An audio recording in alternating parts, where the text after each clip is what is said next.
Of voids के बारे में।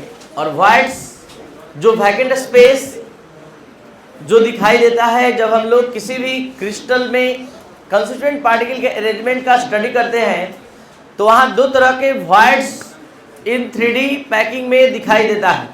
तो सबसे पहला टेट्राहेड्रल वॉइड्स और दूसरा होता है ऑक्टाहेड्रल वॉइड्स। बोर्ड पर ध्यान दिया जाए, टेट्राहेड्रल वॉइड्स और ऑक्टाहेड्रल वॉइड्स। तो टेट्राहेड्रल वॉइड्स क्या होता है, कैसे बनता है, ऑक्टाहेड्रल वॉइड्स क्या होता है, सारा डिटेल हम आपको फिगर से दिखाते हुए समझाने जा रहे हैं। बोर्ड पर ध्यान दीजिए, पीछे जो स्टूडेंट है एक बार में दोनों तरह के वॉइड्स को देखते हुए दोनों का कंपैरिजनल स्टडी कर लीजिए। देखिए टेट्राहेड्रल वॉइड्स, जब एक लेयर का 3 स्फीयर दूसरे लेयर के एक स्फीयर के कांटेक्ट में इस तरह से आता है कि जो सेकेंड लेयर का स्फीयर होता है, सेकेंड लेयर का जो स्फीयर होता है वो डायरेक्ट फर्स्ट लेयर के 3 स्फीयर के वैकेंट स्पेस को ही ढक लेता है, कवर कर लेता है। तो ये जो वॉइड्स बनता है इसका नाम टेट्राहेड्रल वॉइड्स होता है।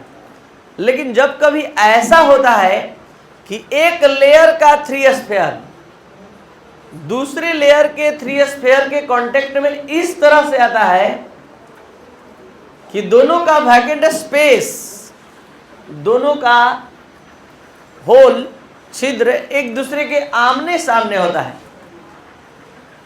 तो वो ऑक्टाहेड्रल वॉइड्स का फॉर्मेशन करता है।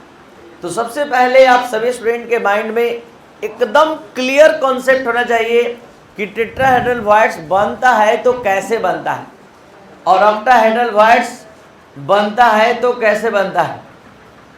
ठीक है, बंद कीजिए, देखिए पढ़ाई हो रहा है। तो यहाँ टेट्राहेड्रल और ऑक्टाहेड्रल वॉइड्स के बारे में आपको पूरा डिटेल में एक एक पॉइंट देते हुए समझाने जा रहे हैं, ध्यान दीजिए। सबसे पहले कुछ स्टूडेंट इस क्लास के ऐसे हैं जिसको लेयर नहीं समझ में आ रहा है कि लेयर मतलब क्या, लेयर नहीं समझ में आ रहा है तो लीजिए लेयर समझिए। लेयर क्या होता है, लेयर मतलब क्या समझाना चाहते हैं।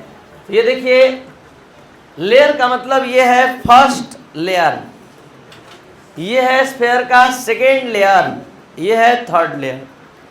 तो इस तरह का जब लेयर बाय लेयर अरेंजमेंट का स्टडी होता है तो ये दो एक स्फीयर के बारे में जरा सोच कर देखिए। जिस सपोज दैट आप इस स्फीयर पर अपना ध्यान लगाए हैं, ये स्फीयर, पीछे ध्यान दीजिए, इस लेयर के 3 स्फीयर के वैकेंट स्पेस को तो ढकेगा ही, यही स्फीयर ऊपर वाले लेयर के 3 स्फीयर के वैकेंट स्पेस को भी कवर करेगा। तो एक सिंगल स्फीयर नीचे भी टेट्राहेड्रल वॉइड्स बनाएगा, ऊपर भी टेट्राहेड्रल वॉइड्स बनाएगा। तो ये कॉन्सेप्ट अपने माइंड में सेट कर लीजिएगा कि सीसीपी और एससीपी स्ट्रक्चर में प्रत्येक sphere 2 tetrahedral voids, 2 tetrahedral sides तैयार करता है। अगर एससीपी और सीसीपी स्ट्रक्चर में किसी भी स्ट्रक्चर में एटम की संख्या 1000 है तो टेट्राहेड्रल वॉइड्स की संख्या 2000 होगी। अगर एटम की संख्या n है तो नंबर ऑफ वॉइड्स की संख्या 2n होगी। और ये बात हम यहाँ क्लियर कर रहे हैं। ये देखिए सेकेंड लेयर का ये स्फीयर है, ये अपने नीचे वाले लेयर के 3 स्फीयर के भी कांटेक्ट में आएगा, उसके होल को ढकेगा और टेट्राहेड्रल साइड तैयार करेगा। और यही स्फीयर ऊपर वाले लेयर के भी 3 स्फीयर के वैकेंट स्पेस को कवर करेगा और टेट्राहेड्रल वॉइड्स बनाएगा। यही आज के टेट्राहेड्रल वॉइड्स का मेन कॉन्सेप्ट है, जिस पर बहुत सारा प्रॉब्लम बनने वाला है। और बाय ट्रिक मेथड भी कहिए या जो आपका समझ है डेवलप होगा, आप बहुत तेज़ी से प्रॉब्लम बना पाएंगे। अगर ऑक्टाहेड्रल का बात करें तो ऑक्टाहेड्रल के साथ ऐसा नहीं है, जितना नंबर ऑफ वॉइड्स होगा उतना, जितना नंबर ऑफ एटम्स होगा उतना ही बना पाता है। तो चलते हैं, पहले जो हमने लिखवाया एक एक लाइन, एक एक वर्ड आपको समझा दे कि टेट्राहेड्रल वॉइड्स में आपने क्या क्या समझा। तो ये है आपका टेट्राहेड्रल वॉइड्स और इसमें आपने क्या क्या पॉइंट आउट किया, क्या क्या समझा, एक एक लाइन क्लियर कर लीजिए। In close packing arrangement, when one sphere is placed, बोल रहे हैं और रख रहे हैं, one sphere is placed upon the three sphere पर रख रहे हैं, which are touching each other, जो एक दूसरे को टच कर रहा है, इज कॉल्ड टेट्राहेड्रल वॉइड, तो ये टेट्राहेड्रल वॉइड्स कहलाता है, या कह सकते हैं और टेट्राहेड्रल वॉइड इज फॉर्म्ड, और वहाँ टेट्राहेड्रल वॉइड का फॉर्मेशन होता है। अब इसका नाम टेट्राहेड्रल क्यों पड़ा, तो लिखा गया है कि इन tetrahedral voids the vacant space among the four sphere having tetrahedral shape रखता है। इस टेट्राहेड्रल शेप के बारे में भी आपको बता दें, इस टेट्राहेड्रल शेप का फॉर्मेशन जस्ट लाइक मीथेन के शेप के जैसा होता है। तो ये है आपका C, ये है H, ये है H, ये है H और ये है H। तो ये जो आप देख पा रहे हैं CH4, इस CH4 का शेप टेट्राहेड्रल होता है।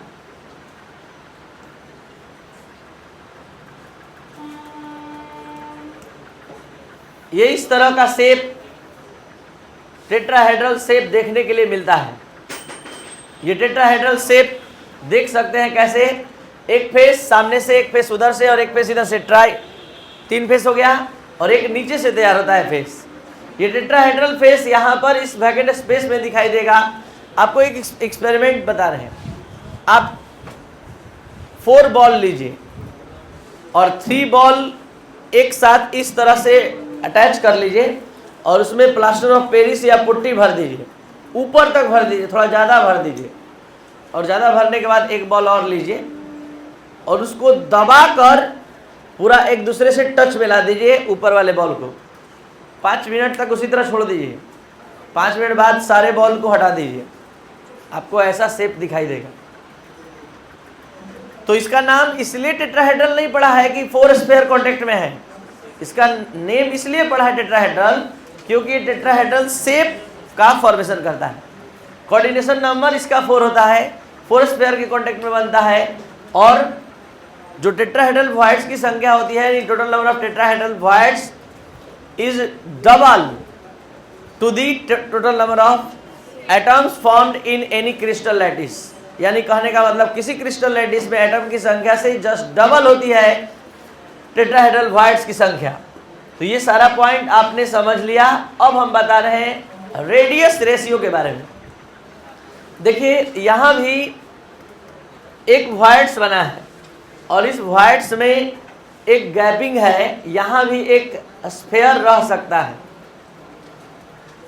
ठीक है। तो इस वॉइड्स में जो स्फीयर है, ये स्फीयर आप देख सकते हैं, इसमें भी हमने एक स्फीयर फिट कर दिया। इस स्फीयर का भी अपना एक रेडियस होगा और इसके रेडियस को हमने मान लिया r। इसके रेडियस को हमने क्या मान लिया, r, स्मॉल r। और जो स्फीयर इस वॉइड्स को बनाया है 4 मिलकर, इसका अपना रेडियस है कैपिटल R। इस दोनों के रेडियस के रेशियो का स्टडी रेडियस रेशियो कहलाता है। तो बताइए जो स्मॉल r है वो किसका रेडियस है, the sphere which occupying in tetrahedral voids, और कैपिटल R किसका है, the sphere which formed tetrahedral voids. और दोनों का रेडियस रेशियो का वैल्यू होता है 0.225:1। तो ये कहलाता है रेडियस रेशियो। इसमें से एक स्फीयर उस वॉइड्स में जो प्रेजेंट है उसका रेडियस, और जो स्फीयर बना रहे पूरे वॉइड्स को, उसके रेडियस के रेशियो को रेडियस रेशियो बोलते हैं। और अब हम ऑक्टाहेड्रल वॉइड्स का बात करने जा रहे हैं। ध्यान से समझा जाए ऑक्टाहेड्रल वॉइड्स के बारे में। सबसे पहले ऑक्टाहेड्रल वॉइड्स का कंप्लीट फॉर्मेशन का कॉन्सेप्ट आपके माइंड में होना चाहिए। एक लेयर का 3 स्फीयर दूसरे लेयर के 3 स्फीयर से इस तरह से कांटेक्ट में होता है कि दोनों का वैकेंट स्पेस एक दूसरे के आमने सामने होता है। और जो शेप बनता है उसका शेप ऑक्टाहेड्रल होता है, इसलिए इसको हम ऑक्टाहेड्रल्स मतलब वॉइड्स कहते हैं। इसलिए ऑक्टाहेड्रल नहीं बोलते हैं कि 6 स्फीयर कांटेक्ट में है। 6 स्फीयर तो कांटेक्ट में होगा तो हेक्सागोनल नाम पड़ेगा, और यहाँ कोऑर्डिनेशन नंबर 6 होता है। यहाँ पर इसके शेप का स्टडी हम स्टार्ट कर रहे हैं, शेप का। तो शेप का स्टडी जो हम स्टार्ट करने जा रहे हैं उसके लिए आपको याद दिला रहे हम, जब आपने 11th क्लास में पढ़ा था sp3d2 हाइब्रिडेशन, तो sp3d2 हाइब्रिडेशन में SF6 मॉलिक्यूल आया था जिसके शेप का स्टडी हमने किया था। तो आपको याद होगा कि SF6 ऐसे बना था,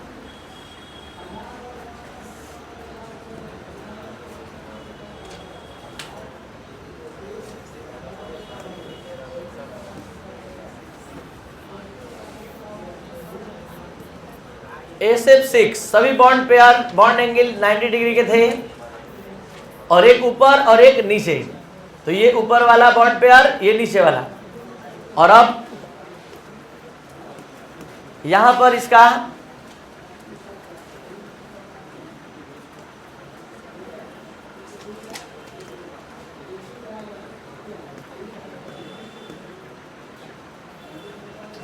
देखिए, पहले ऊपर दिखाते हैं। ये देखिए 4 फेस, ये 4 फेस ऊपर की ओर दिखेगा। आप जैसे मंदिर का गुंबज बनता है, ये 4 फेस 1 2 3 और एक पीछे से, वैसे ही 4 फेस नीचे भी देखा जा सकता है। ये 4 फेस, ये ऑक्टाहेड्रल शेप है। इस ऑक्टाहेड्रल शेप को आप इस वॉइड्स में देख पाते हैं, इसलिए इसका नाम ऑक्टाहेड्रल वॉइड्स पड़ा है। अब यहाँ एक एक पॉइंट जरा देख लिया जाए जो आपने ऑक्टाहेड्रल वॉइड्स के बारे में पढ़ा। The vacant space among the 6 sphere having octahedral shape is called octahedral voids. This type of void is surrounding by 6 sphere in its and its crystal lattice. Each sphere is surrounding such octahedral voids. इस तरह के octahedral voids का formation होता है। जरा ध्यान दिया जाए। मेन पॉइंट क्या है? मेन पॉइंट समझिए। मेन पॉइंट है कि जितने भी क्रिस्टल लैटिस में एटम और पार्टिकल होते हैं उतने ही संख्या में ऑक्टाहेड्रल वॉइड्स बनता है। तो आप दो फॉर्मूला, दो कॉन्सेप्ट अपने माइंड में हमेशा रखेंगे। टेट्राहेड्रल वॉइड्स के लिए कॉन्सेप्ट है n इक्वल टू n, और ऑक्टाहेड्रल वॉइड्स के लिए कॉन्सेप्ट है n equal n। What is n equal n? यानी total number of voids equal total number of atoms, और उसके लिए कॉन्सेप्ट है टेट्राहेड्रल के लिए total number of atoms equal 2 into total number of atom. मतलब कहने का मतलब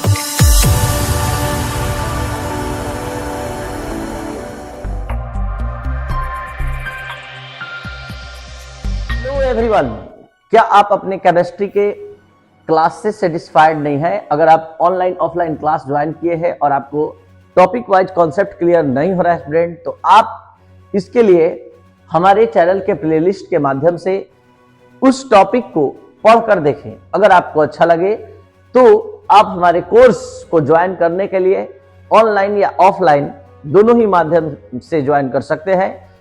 ऑफलाइन क्लास के लिए ये क्लास सासाराम के प्रेमचंद पथ में स्थित है स्टूडेंट, और अगर ऑनलाइन क्लास ज्वाइन करना चाहते हैं तो केमिस्ट्री का मतलब राजेश सर ऐप के माध्यम से आप सभी स्टूडेंट जुड़ सकते हैं, और इंडिया के किसी भी कोने से कहीं भी रहकर आप पढ़ सकते हैं। इसके लिए प्ले स्टोर पर ऐप केमिस्ट्री का मतलब राजेश सर ज्वाइन करना होगा, और एक व्हाट्सएप मैसेज करना होगा 9431434546 पर। आपको बता दें स्टूडेंट कि 1 ईयर का कोर्स बहुत ही कम फी में आपको अवेलेबल कराया जाता है ताकि आप अच्छे से पढ़ सकें, और आपको topic wise test, chapter wise test, हर तरह से टेस्ट देने की फैसिलिटी है। आप अच्छे से अपने कॉन्सेप्ट को क्लियर कर सकते हैं, और डाउट क्लास और ऑब्जेक्टिव और सब्जेक्टिव टेस्ट अलग अलग की भी व्यवस्था है। तो आप इसको ज्वाइन करें, और इसके लिए कॉल कर सकते हैं 9431434546।